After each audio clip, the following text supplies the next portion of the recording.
వృషభ రాశి వాళ్ళకి 2024లో ఏమేమి జరగబోతున్నాయి 11 పాయింట్స్ మనం చెప్పుకుంటాం. వీటిల్లో పాజిటివ్ ఉంటాయి, నెగిటివ్ ఉంటాయి. నెగిటివ్ వచ్చినప్పుడు మీరు భయపడకండి. అంటే లైఫ్ అంటే అన్నీ ఉంటాయి కదా. పాజిటివ్ వచ్చినప్పుడు ఓకే, కానీ నెగిటివ్ అనేది మనం మస్ట్గా తెలుసుకోవాలి. అప్పుడే మీరు అలర్ట్గా ఉంటారు ఆ టైంలో.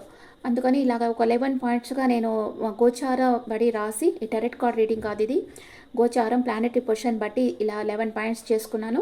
ఈ 11 పాయింట్స్ మీకు చెప్పబోతున్నాను. వృషభ రాశి వాళ్ళు ఆరు వృషభ లగ్నం వాళ్ళు ఇది చూడొచ్చు.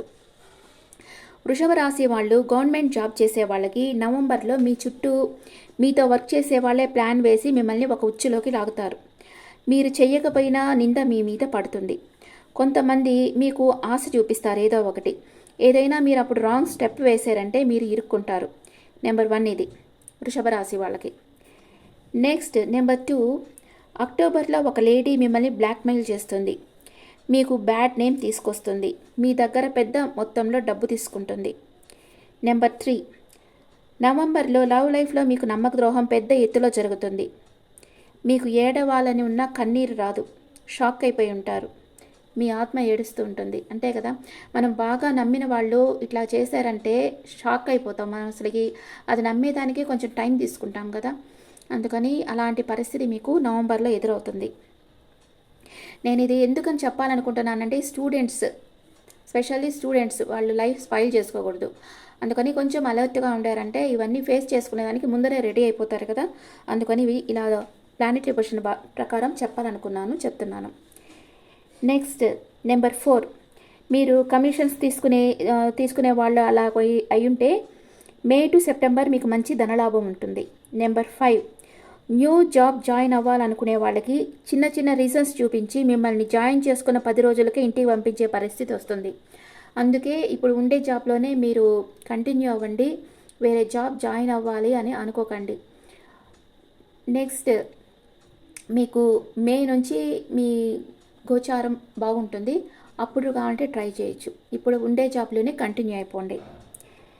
నెక్స్ట్ నవంబర్లో వచ్చి నెంబర్ 6, నవంబర్లో మీరు ఎవరికైనా అప్పు ఇస్తే అది మీ రిలేషన్స్లో అంటే మీ రిలేటివ్స్లో ఎవరికైనా అప్పు ఇస్తే ఆ రిలేషన్నే వదులుకోవాల్సిన పరిస్థితి వస్తుంది. అంటే వాళ్ళు మళ్ళీ రిటర్న్ చేయరనమాట. ఏదైనా గొడవలు రావడం, ఆర్గ్యుమెంట్స్ రావడం అలాంటివి జరుగుతాయి. నెంబర్ 7, మీరు లవ్ మ్యారేజ్ చేసుకున్నారు, అరేంజ్ మ్యారేజ్ చేసుకున్నా, మ్యారేజ్ అయిన వాళ్ళకి నమ్మక ద్రోహం ఎదురవుతుంది. మీరే ఆ రిలేషన్షిప్ వదులుకునే పరిస్థితి వస్తుంది. నెంబర్ 8, ఏప్రిల్, మే, జూన్ షేర్ మార్కెట్లో పెద్ద మొత్తంలో ధనం సంపాదిస్తారు.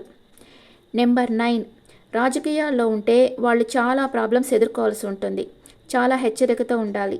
మిమ్మల్ని అంటే మీకు బ్యాడ్ నేమ్ వచ్చేటట్లుగా కొంతమంది ట్రై చేస్తారు. నెంబర్ 10, మీరు ఎంటర్టైన్మెంట్ ఫీల్డ్, సినీ ఫీల్డ్లో ఉండే వాళ్ళైతే మే మంత్లో మంచి ప్రాజెక్ట్ మీకు లభిస్తుంది. మీకు నేమ్ అండ్ ఫేమ్ వస్తుంది. నెంబర్ 11, ముఖ్యంగా అన్మ్యారీడ్ ఏదైనా ప్రేమ వ్యవహారంలో ఉంటే మీకు సరైన వ్యక్తితో మీరు ప్రేమలో పడరనమాట. అంటే ఒక చెడు వ్యక్తి, ఒక బ్యాడ్ పర్సన్ మీ లైఫ్లోకి వస్తారు. వాళ్ళతో మీరు ప్రేమలో పడతారు. వాళ్ళు కొన్ని రోజులకి మీకు ద్రోహం చేసి వెళ్ళిపోతారు. అందుకని మీరు కొంచెం జాగ్రత్తగా ఉండాలి. మిమ్మల్ని అలర్ట్ చేసేదానికి నేను ఇలాగ 11 పాయింట్స్గా రాసుకొని ప్లానెటరీ పొజిషన్ బట్టి మీకు చెప్తా ఉన్నాను. మీకు ఇది రెజొనేట్ అవుతుందా లేదా చూడండి. ఇది వృషభ రాశి, ఆ వృషభ లగ్నం వాళ్ళకి మీరు కొంచెం చిన్న చిన్న పరిహారాలు చేసుకుంటా ఉంటే ఇలాంటి నెగిటివ్ పాయింట్స్ చెప్పిన మంత్లో వచ్చి కొంచెం జాగ్రత్తగా అలర్ట్గా ఉండారంటే వాటిలో నుంచి మీరు బయటపడేదానికి అవకాశం ఉంది. ముఖ్యంగా మీ ఎనర్జీ లెవెల్ పెంచుకోవాలంటే నేనేం చెప్తున్నానంటే డైలీ యూట్యూబ్లో హనుమాన్ చాలీసా, కాలభైరవ స్తోత్రం and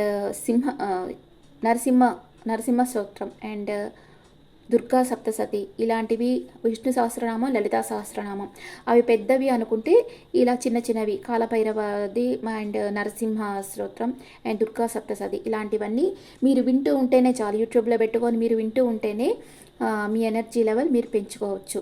okay, me vibration and energy level పెరిగితే ఇలాంటి ఆపదలు వచ్చేటప్పుడు జస్ట్ మిస్ అయిపోతాయి అనమాట, మీ దగ్గరికి రాకుండా వెళ్ళిపోతాయి.